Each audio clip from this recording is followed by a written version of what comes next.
Welcome back to the Fragrance Channel. Today, you know what? I want to talk about what I think is possibly the best winter fragrance, designer winter fragrance, probably of all time. And that is going to be Boss Bottled Absolu. Now, that's not absolute, that's Bottled Absolu. Now, I know that's a bold statement saying it's the best designer winter fragrance of all time, but hear me out. So what is this? This is basically like a woody, ambery, leather style fragrance, and it's really good. And I'm going to get right into it with some spritzes in the air.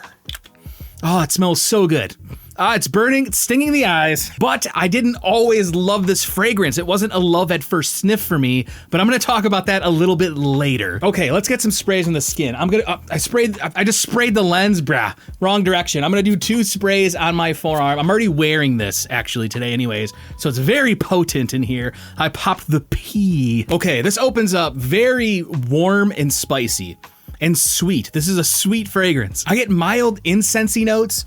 You know what? It's not too smoky though. I'm not a big fan of incense. This does have some incense vibes to it. I believe there's myrrh in here. And like I said, it's a little bit sweet.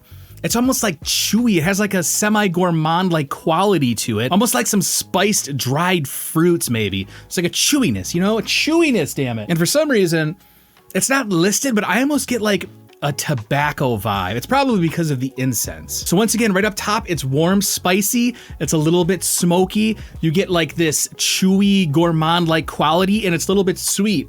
It's very nice. It could be considered almost like a Middle Eastern style fragrance, but I wouldn't say it's quite all the way there. The notes are as followed: Incense, Leather, Patchouli, Myrrh, Cedarwood and Davana. Now, as this fragrance starts to dry down, that sweetness turns almost kind of vanillic, and it stays through the whole fragrance, in my opinion. Not strongly, but that sweet backbone is always there. But this is where I start to get some resinous woody notes, and a light patchouli comes out. I said light. It's a murky patchouli.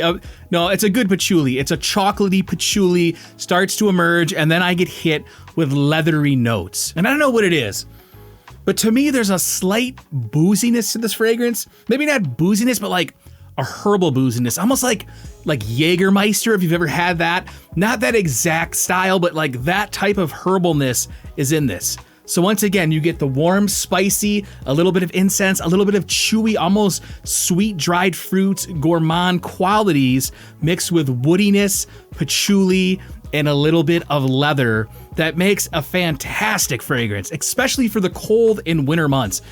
I've worn this in summer, I don't care, but for the cooler months that this stuff thrives. So one of the best parts about this fragrance was also one of the reasons why I wasn't a huge fan on the first sniff, and that's the longevity and projection. And if you're asking yourself, was it weak?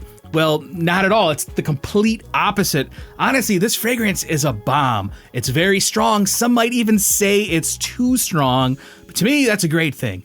So when I first sprayed this, let me do one more. I just want to relive this. The first time I smelled it, it was different than what I was expecting, probably because it's so different than the other Boss bottled releases. Yeah, you get that warm, spicy, a little bit of incense smokiness with the tobacco notes. It's intense, and it made me think, what does this remind me of? Well, first off, this reminds me of like a niche quality perfume, a niche quality fragrance. This does not smell designer at all to me, which makes this, in my opinion, for the price, one of the best designer releases, I'm just gonna say, of all time. This one's really good and very underrated. Back to the projection and longevity, it's like insane beast mode.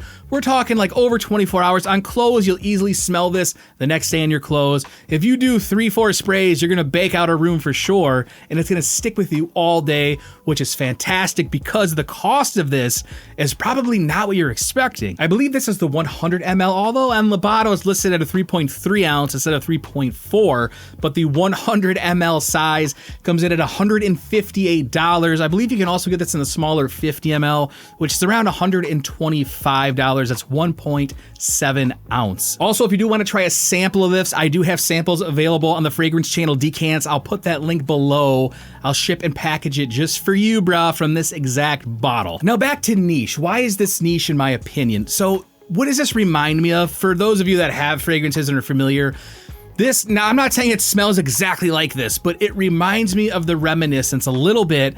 If you took Mancera's red tobacco, just that vibe, and mixed it with something spicy, kind of like a Carlisle from Parfums de Marly, not quite there, almost like maybe a Carlisle twist or flanker mixed with a red tobacco. That's kind of what you get of this. And there's another fragrance by Penhaligon's called Cairo that kind of has that chewy gourmand quality that this has. Almost like a Middle Eastern like pastry market or fruit market. That's kind of what this smells like to me. Not that I've ever smelled that in real life. I know Terry has, bro. Just don't even lie. He's the hairiest dude I've ever seen. I do believe this is a very masculine fragrance in my opinion. And once again, that's subjective. I guess every fragrance could be considered unisex and be worn whoever and wherever, right? If you like it, you like it. To me, this smells masculine. It has that, I don't want to say overly mature smell, but that tobacco makes it like that vibe, but it has enough sweetness to appeal to a younger audience. I think Boss did an amazing job with this. I didn't even look up who the perfumer was, but it's fantastic. The house overall, the bottled series is so underrated. One of my favorite that I don't hear anybody talk about is Boss bottled, I don't even know what it's called, Night. Is it Night? I think it's Boss Bottled Night, if I'm correct. It's like a dark, woody violet fragrance. It's absolutely amazing. It was released years ago, probably like the 2010s era, but that was one of my favorites as sleeper. This, I don't want to call it a sleeper because this does have hype, but I still feel like this is being overlooked by a lot of people. If I was to buy a new fragrance for the winter months right now and I didn't have a decent collection, maybe had a couple, this is one of the first things that I would look at. Now, I will say this, when you smell this, spray it on your skin or your clothes and let it, you got to get used to it. And once again, I didn't like this the first time I smelled it. It was really strong and overpowering, a little too Middle Eastern vibe for me. And then I started getting used to it. And now this is one of my like favorite daily grabs.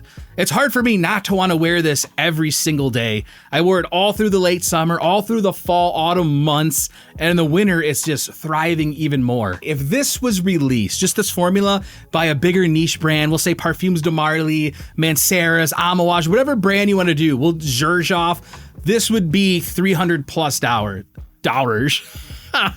300 plus dollars. This would be 300 plus US dollars because I think it's that good.